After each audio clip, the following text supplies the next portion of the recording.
time we went to Syria. It was a change. We came from Jordan. Jordan is really a desert. So when we got there, it was beautiful. My aunt used to call it the country with happy skies. And it was happy. There were trees and rivers and water, the smell of jasmine and the smell of tuberose. Beautiful. And the fruits, the smell of the fruits and the taste. Everything there was beautiful. It was the best time we spent there. The cafes and the walk in the streets. It was a great place. And then this has to happen. And they replaced all these happy memories with the happy skies became gloomy and dark, filled with black smoke. The smell of roses, I'm sure it's been replaced with the smell of blood and death. Just the feeling that all these innocent people, all these beautiful people that I knew when I was a little girl, and the faces, the happy faces, are now maybe dead, maybe being tortured, maybe in prison. I don't know what happened to all these people that I used to know.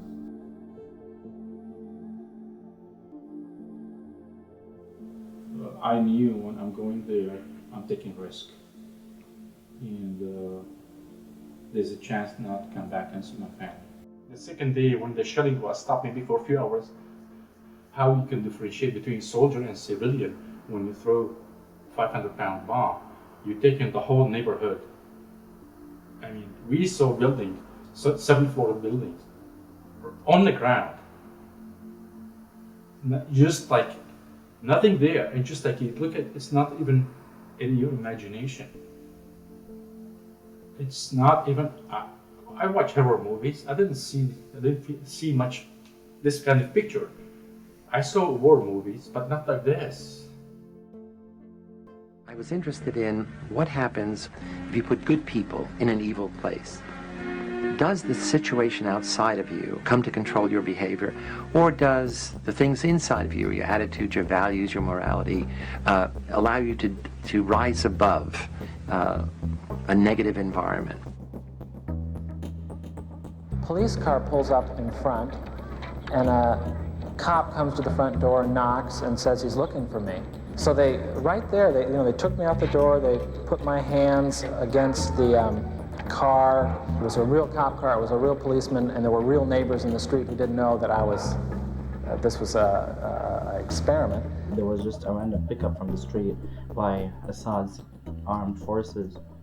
I didn't know where that prison was because I was blindfolded the whole time. This is where it all happened in the summer of 1971. Right down this corridor in the basement of the psychology department is where we converted these offices and storage rooms to prison cells. And we had students like yourself, college students from all over the country, play the roles of either prisoners or guards. This was the yard, the prison yard. Here in this closet was solitary confinement, the infamous hole where the guards put prisoners for punishment.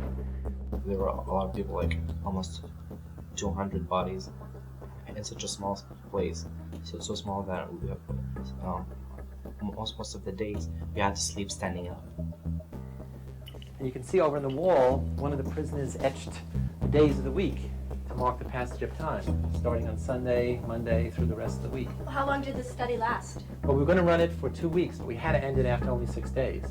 Why was that?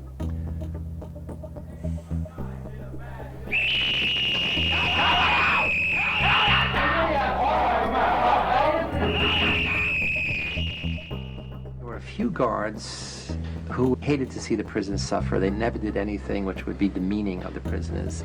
The interesting thing is none of the good guards ever intervened in the behavior of the guards who gradually became more and more sadistic over time. Tortured by many ways. Wires, clubs, electrical sticks, kicking, punching, cigarettes being lit off on my own body. I had really thought that I was incapable of this kind of behavior. I was surprised, I was dismayed to find out that I could really be that I could act in a manner so absolutely unaccustomed to anything I would even really dream of doing. And while I was doing it. I didn't feel any regret. I didn't feel any guilt. It was only afterwards when I began to reflect on what I had done that this behavior began to dawn on me, and I realized that this was a part of me I hadn't really noticed before. We like to think there is this core of human nature that good people can't do bad things and that good people will dominate over bad situations. In fact, one way to look at the Stanford Prison Study is that we put good people in an evil place and we saw who won. Well, the sad message is, in this case, the evil place won over the good people. I have 3 children, 2 boys and a girl. I was lucky to bring one of my oldest here, but I still have 2 kids that are under siege. I can't get them out, and nobody would help. Nobody, and there is no way for me to get them out. And they're bombing the city every day. Every day.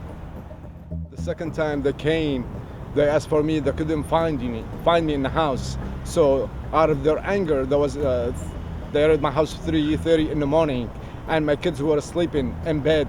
One of them is a daughter, 6 years old. They just grabbed her and threw her out of the bed on the floor, just out of the anger because they couldn't get me, and she was in a coma.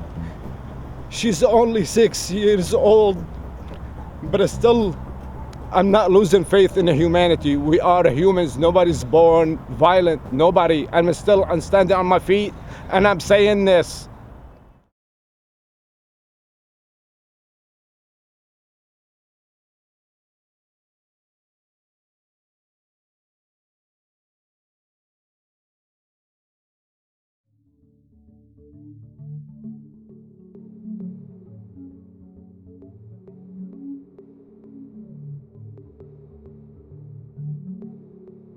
The guerrillas usually came to the houses in the rural areas and asked for food. If that information got into the militaries, so they will kill you because they will think you are sympathized with the guerrillas. It didn't matter if you helped the guerrillas, anyway, you were trapped in between the 2 sides because the guerrillas anyway were gonna take away your kid. You will never again see your kids because that's what happened to many families.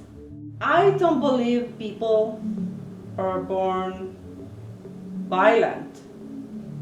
I think we learned that because we didn't have any choice. We lived that violence and from both sides, militaries and guerrillas. So all these kids that grew up in that environment, they learned that there's a way of living in that violent world.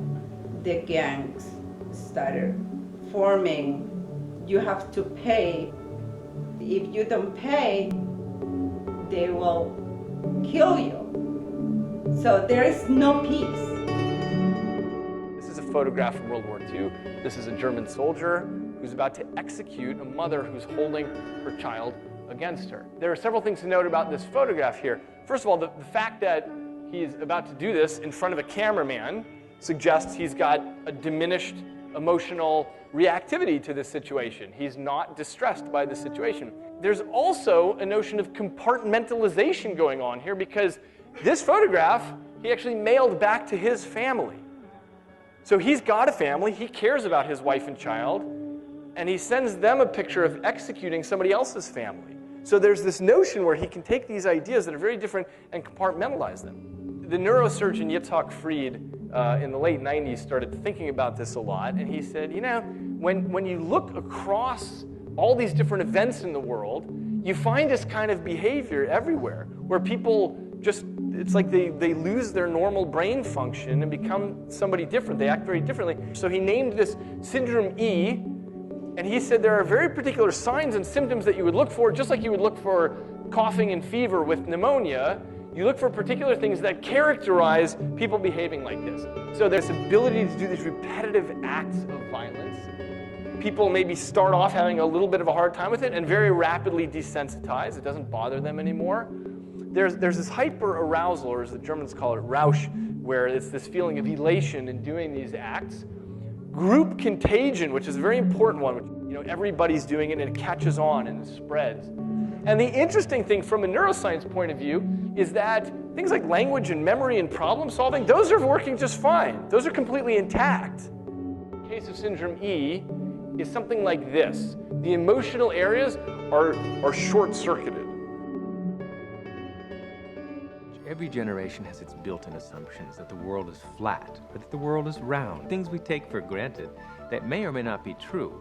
Of course, in the vast majority of cases, historically, these things aren't true, but we're locked into these precepts without even knowing it oftentimes. Why do we keep recreating the same reality? Isn't it amazing that we have options and potentials that exist, but we're unaware of them? Is it possible that we're so conditioned to our daily lives, so conditioned to the way we create our lives, that we buy the idea that we have no control at all?